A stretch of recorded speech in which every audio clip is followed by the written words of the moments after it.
According to reports, Meghan made an appearance at a $5,000 table event last week on November 29 for the Central Indiana Women's Fund. An evening with Meghan was part of the program, which was dubbed the Power of Women. The Duchess of Sussex is holding a fundraising event to support women and girls in Central Indiana. The speaking engagement by Meghan of Myriad is exclusive to attendees who have verified they are not members of the media. The event is closed to the media. Although Meghan has requested that no reporters attend, royal expert Neil pointed out that the Women's Foundation used social media to increase ticket sales. Neil's description of the hypocrisy is particularly striking, in my opinion, since she knew there would be no media there and no seats needed to be filled before calling attention to it. She doesn't want her terrible speeches to be laughed at, and Harry won't be there. As per Neil Sean, she's also more inclined to plagiarize without any consequences. Given that she and Harry put away their tiaras to travel to America, Meghan needs to somehow market herself. According to him, she must be liked in order to establish her brand. This is where the problem rests, according to former co-workers and Sean and Whoopi Goldberg, and apparently anyone whose dad listened to her for longer than a minute is just plain weird. According to Sean, Meghan is not making it simple for companies to want to recruit her. Her past collaborations with Vanity Fair and Deal or No Deal are just two examples of the kinds of things Meghan has said that would make brands reluctant to deal with her. As a consequence, Meghan may become unhireable.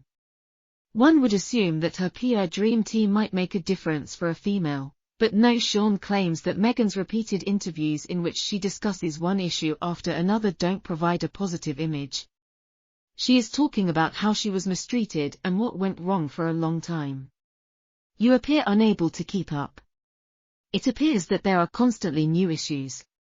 Sean's claims that others will be afraid to approach her due to her apparent tendency to bite people later on are not idle platitudes. He cited his sources as evidence.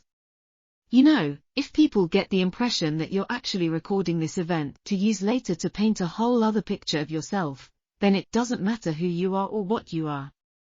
Furthermore, after leaving the royal life, Bethany Frankel, a former Real Housewives of New York star, says Meghan was overplaying a hand. She is an awful strategist and businesswoman.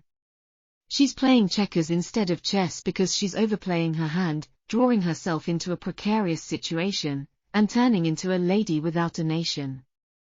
In the meantime, Meghan Markle faced criticism for allegedly overshadowing Queen Elizabeth's legacy in a recent Variety interview.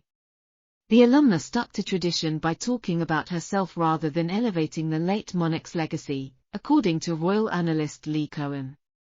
Lee claimed that Meghan chose to center the interview about herself rather than the attributes and legacy of the magnificent Queen and the age that her reign defined, due to the tragic demise of the most longest-serving British monarch in history and her husband's grandmother.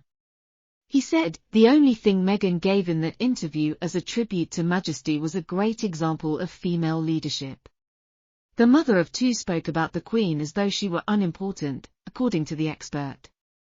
Miss Markle was obviously unaware of the glorious reign and Queen Elizabeth's deft management of Britain's institutions and history, he said, as well as the strong link shared by Commonwealth citizens and Britons.